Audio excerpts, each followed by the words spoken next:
आप सबको बधाई देता हूं और डॉक्टर धन सिंह रावत जी के द्वारा जो एक प्रस्ताव आपके सामने रखा गया था कि आप सब लोगों ने उसमें मैं देख रहा था कि पूरी हामी भरी है कि एक कन्या विद्यालय के साथ साथ हमारे जो बालक हैं कन्या के साथ, क्योंकि कन्या नाम है तो उसके साथ बालक भी रख देते हैं, सह शिक्षा यानी कि दोनों मिलकर पढ़ेंगे। कन्या के साथ साथ हमारे बच्चे भी और बच्चियां भी सब इसमें पढ़ेंगे। इसके लिए मैं आप सबको बहुत बधाई देता हूं, बहुत शुभकामनाएं देता हूं। देखिए, अभी जैसा संजय गुप्ता जी ने कहा कि इतने सालों से खादर में कितनी परेशानियां हैं, कितनी समस्याएं हैं, कितनी आवश्यकता है, ये हमारी रानी साहिबा ने भी आपके सामने रखा, कुंवर साहब ने भी रखा, संजय गुप्ता जी ने भी कहा। बड़ी बड़ी बातें करना, बड़ी बड़ी घोषणाएं करना, ये किनका काम है ये आप जानते हैं। हम लोगों का काम है कि ज्यादा बोलना नहीं है, काम करना है। जैसे आज ये महाविद्यालय का यहाँ पर शिलान्यास हो रहा है, हरिद्वार के अंदर मेडिकल कॉलेज बन रहा है, हरिद्वार के अंदर चारों तरफ से रिंग रोड बन रही है, यहाँ से दिल्ली जाने वाले बड़े बड़े हाईवे बन रहे हैं। ये भारतीय जनता पार्टी की सरकार में होता है। पहले की सरकारों में शिलान्यास तो होते थे लेकिन उनके लोकार्पण नहीं होते थे। अब जो हमने कहा है और जो हमने एक ध्येय वाक्य के रूप में जिसको अंगीकार किया है, स्वीकार किया है कि हम जिनका शिलान्यास करेंगे उनका लोकार्पण भी करेंगे। बहुत बड़ी संख्या में मैं देख रहा हूं हमारे पत्रकार मित्र भी हैं, छायाकार बंधु भी है, उनका भी मैं बड़ा धन्यवाद करना चाहता हूं। देखिए, पहले की सरकारों में जो 2017 से 2012 के बीच में रही, आपने देखा होगा उस सरकार में कितना भ्रष्टाचार होता था, कितनी झूठी घोषणाएं होती थी। उसका मैं एक छोटा सा उदाहरण बताऊं आपको।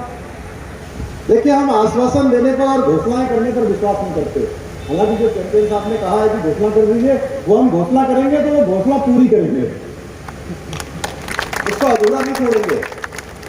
ये आश्वासन और घोषणाओं का भी ऐसा होता है कि एक बार एक गरीब व्यक्ति कई सालों से सर्दी, जाड़ा, गर्मी, बरसात सब सहन कर रहा था। एक छोटी सी मैं दो पंक्ति आपको, हालांकि ये समय ऐसा है कि आपको आप सब समझते हैं लेकिन फिर भी मैं कहना चाहता हूं कि आश्वासन क्या होता है और झूठे आश्वासन क्या होते हैं।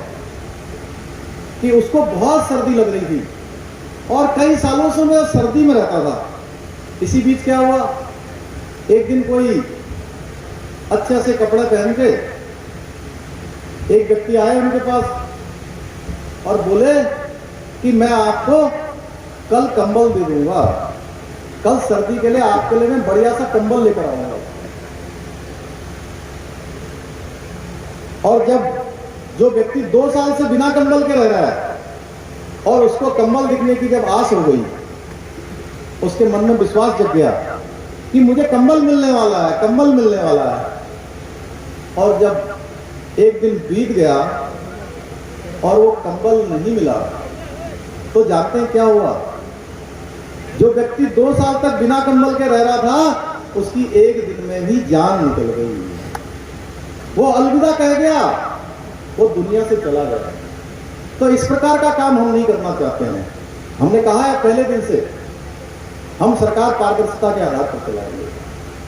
मैंने जिस दिन से मुख्य सेवक के रूप में काम करना शुरू किया है, मैंने सभी अपने अधिकारी गणों से भी मैंने कहा मैं मुख्य सेवक हूं, आप सब सेवक हैं। आपको किसी जो नौकरी मिली है उस नौकरी को मैं नौकरी नहीं कहता, उसको सेवा का नाम दिया जाता है। क्यों डीएम साहब, सेवा है ना आप लोगों की, सेवा है। हमारे एसएसपी साहब खड़े हैं, हमारे डीएम साहब खड़े हैं, इनके सहयोगीगण खड़े हैं, तो इनका भी सेवा कहा जाता है उसको।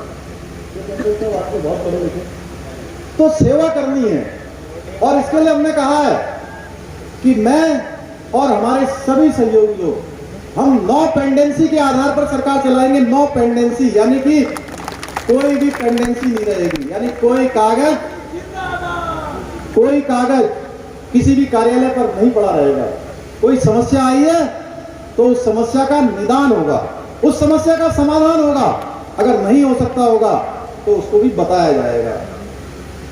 हमने कहा है, आप सब लोगों के बीच में हम आते थे तो हमारे चैंपियन साहब, हमारे स्वामी जी, हमारे संजय गुप्ता जी, हमारे जिला अध्यक्ष जी सब कहते थे कि आज ये ब्यूरोक्रेसी हमारी बात नहीं सुन रही है, ये